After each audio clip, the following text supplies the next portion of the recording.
Sir ની replacement કઈ ઉંમરે કરાવવું જોઈએ?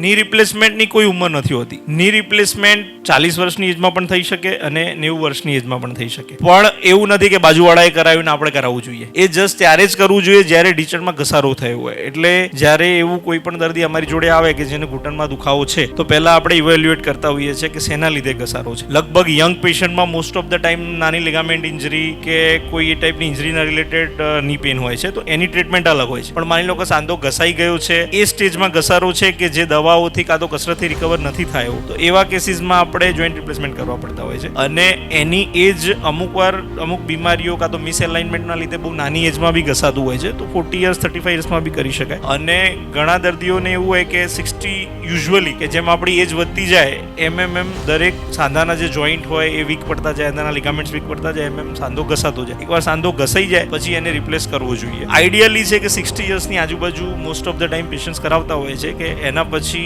એ આઈડિયલ એજ છે કે જ્યારે યુઝ્યુઅલી એજ રિલેટેડ જે ઘસારો થાય. અને એકવાર ઓપરેશન કરાયા પછી એનું એવરેજ આયુષ્ય 15 થી 20 વર્ષ હોય છે. તો આઈડિયલ એજ છે કે 60 ની આજુબાજુ કરાવે તો બહુ બેસ્ટ રિઝલ્ટ મળે. બાકી મારા ત્યાં લગભગ 80-90 યર્સમાં બી અમે જોઈન્ટ રિપ્લેસમેન્ટ કરેલા છે અને પેશન્ટ બહુ સારી રીતે વર્ક કરે છે. અને બીજો ઇમ્પોર્ટન્ટ પોઈન્ટ એ છે કે પેશન્ટની શારીરિક એજ કરતાં એમની એકચ્યુઅલ એજ મેટર કરે છે. મતલબ એકચ્યુઅલ એજ હોઈ શકે 90 છે પણ પેશન્ટ એક્ટિવ છે, તો એમની એજ 60 જેવી હેલ્થ હોય, 60 ની એજ જેટલા એક્ટિવ હોય, તો એવા પેશન્ટને 90માં પણ સેમ રિઝલ્ટ મળે. તો એજનો કોઈ જ એમાં ફેક્ટર નથી.